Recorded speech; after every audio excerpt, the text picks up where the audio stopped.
We need to identify different parts of the periodic table. There are groups and there are periods. A group is a vertical column, an up and down line in the periodic table. We call them groups, or another word we use is family. Bless you. So if you look at the periodic table, there are 18 columns in it. So there's 18 families or groups of elements. And these are designated by two different numbering systems. Let's see, there's a periodic table. So here are the numbers for the groups. This one is called 1 or 1A, 2 or 2A, 3 or 3B. Let's skip over those guys. Here's 13 or 3A. So these Roman numeral ones with the A's and B's are what American scientists have traditionally used. The periodic table I give on your exam says current U.S. usage. We are currently in the U.S., so that's what I like to use. Right? This other one that's just numbered 1 through 18, that's what the rest of the world is using. That's the official numbering. They are related, but I find, especially for beginning chemistry students, the Roman numeral ones are more useful. But let's just point out the similarities here. 3 and 13. If you get rid of the 1, that's a 3. This is 4, that's 14. 5 and 15, 8 and 18. Okay? So if you see a periodic table that only has the 1 through 18, just the second digit is useful, and we'll find out why. Sometime this semester, I'm not sure. Could be today, don't know. Some of these have names that you need to know, and hopefully you've memorized those already. A horizontal row across on the periodic table is called a period. Sometimes called a series, but almost always a period. And there are 7 periods.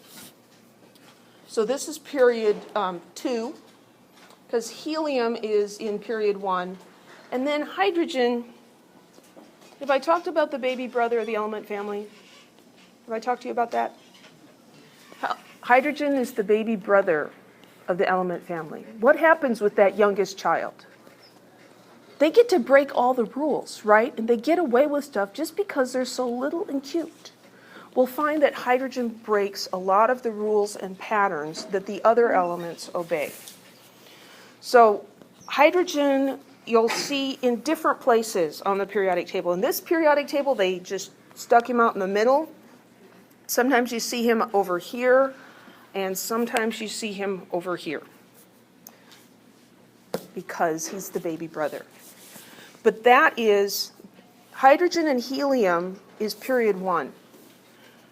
And then there's period 2, 3, 4, 5, 6, 7. And then what's going on with these guys down here? Well, really what we should do is take a pair of scissors and cut the periodic table right here and stick these in here. And cerium should come after lanthanum, and thorium should come after actinium. And then, I don't know what that one is even, Lu should go to HF.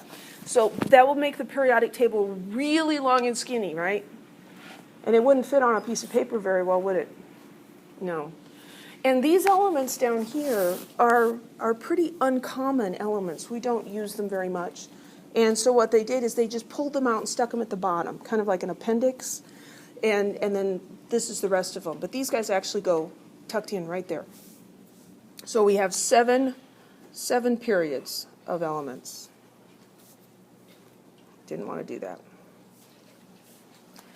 The table is also divided into sort of blocks or regions, representative or main group elements, and transition elements. So these are the transition elements, these guys in the middle. The ones in the blocks that stick up above that, so all of these guys, and these guys over here, and that little squirrely guy, hydrogen, those are the main group elements. And then these are the transition elements. And we've got that indicated here. These guys are called the inner transition elements because they're within the transition elements. I won't test you on that. And then some of these families or groups have names. Group 1 is called the alkali metals. Group 2 is called the alkaline earth metals. Group 17, those are the halogens, and Group 18 are the noble gases. And those are names that you need to know. There are trends, and I think this is a new section, so I better stop talking.